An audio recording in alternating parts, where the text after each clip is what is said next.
자, 이 시간 책 읽기 여행을 떠나보겠습니다. 책 제목은 심리학자들이 알려주지 않는 마음의 비밀, 심리학자들이 알려주지 않는 마음의 비밀, 데니얼 리처드슨 지음, 박선영 역. 뇌는 정말 10%만 사용될까요? 활성화된 두뇌 영역을 보여주는 빛나는 점이 있는 뇌 사진을 본 적이 있다면 이런 신화가 어떻게 생겨나게 됐는지 알 수 있을 것입니다.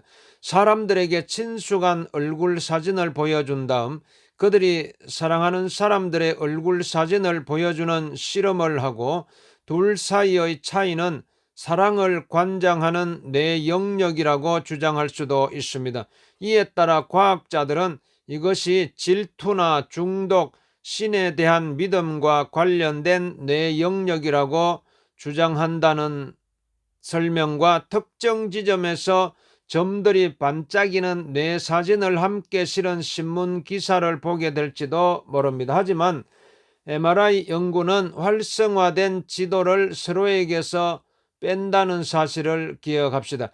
여러분이 질투나 중독, 신을 느낄 때마다 뇌 전체가 활성화되기 때문에 하나의 스캔에서 다른 스캔을 빼서 만들어진 그 작은 점은 사실상 의미가 없는 셈입니다. 뇌 활성화 사진에 대한 이런 일반적인 오해는 신경과학에 관한 가장 유명하고 믿기 어려울 만큼 틀렸으며 당황스러울 정도로 잘못 알고 있는 사실, 즉 우리는 뇌를 10%만 사용한다는 주장에서 비롯된 것인지도 모릅니다. 약간만 잘못된 정보도 아니고 어떤 면에서는 사실인 것도 아닙니다. 이것은 완전히 잘못된 정보이며 우리가 뇌에 대해 알고 있는 모든 사실에 반합니다. 신경과학자에게 우리는 뇌의 10%만 사용한다라는 과학계의 주장을 들었다고 말한다면 이는 곧 천문학자에게 과학계에서는 거대한 우주 염소가 태양을 끌고 하늘을 돌아다니는 것으로 여긴다라고 말하는 것과 같습니다. 사실 우리의 뇌는 놀랍게도 신체 에너지의 20%를 사용합니다. 이것이 뇌의 10%에서 사용하는 양이라면 뇌를 50% 활용할 경우 몸의 다른 장기들을 모두 폐쇄시켜야 할 것입니다. 사람들이 이 말을 믿게 된 한 가지 이유는 아마 물리학자인 알베르트 아인슈타인의 이 말 때문일 것입니다. 사람들은 자기가 지닌 잠재력의 10%만 달성할 수 있다. 슬프게도 그것은 사실일 수 있습니다. 하지만 아인슈타인은 분명히 뇌에 대해 언급한 것이 아닙니다.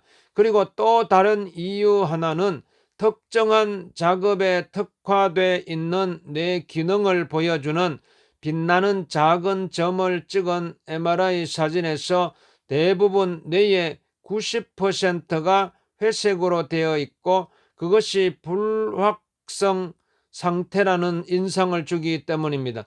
하지만 그것은 사실이 아닙니다. 일례로 앞에서 언급한 것처럼 언어 처리 작업 중에는 뇌가 끊임없이 활동하고 있고 심지어 비언어 작업 중에도 활성 상태이기 때문에 색이 드러나지 않는 것 뿐입니다. 만약 실제로 우리 뇌의 90%가 거의 활동을 하지 않는다면 그 세포들은 빠르게 시들어 죽을 테고 우리 머리에서는 몇 주 된 초밥처럼 썩은 냄새가 날 것입니다.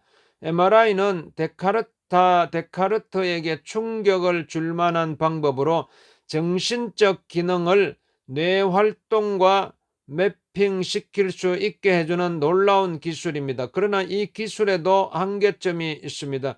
우선 그런 실험은 MRI가 보여줄 수 있는 대상과 환자가 전자석 장비 내부의 침상에 최대한 가만히 누워 있으면서 할 수 있는 일들로 한정됩니다. 또 다른 예로 fMRI 기계는 1세제곱밀리미터 정도의 아주 작은 부위에서 1초 동안 발생하는 활동을 구분하는데 이것은 뇌의 규모에 비해 매우 조잡한 측정입니다. 이렇게 미세한 부위 하나 안에 50만 개의 뉴런이 존재할 수 있고 1초 동안에 온갖 종류의 활동이 일어나기 때문입니다. 이 규모에 대한 문제는 우리가 지금 뇌를 얼마나 이해하고 있는가와 앞으로 가야 할 길이 얼마나 남았는가 하는 두 가지 문제 모두를 이해하기 어렵게 만듭니다.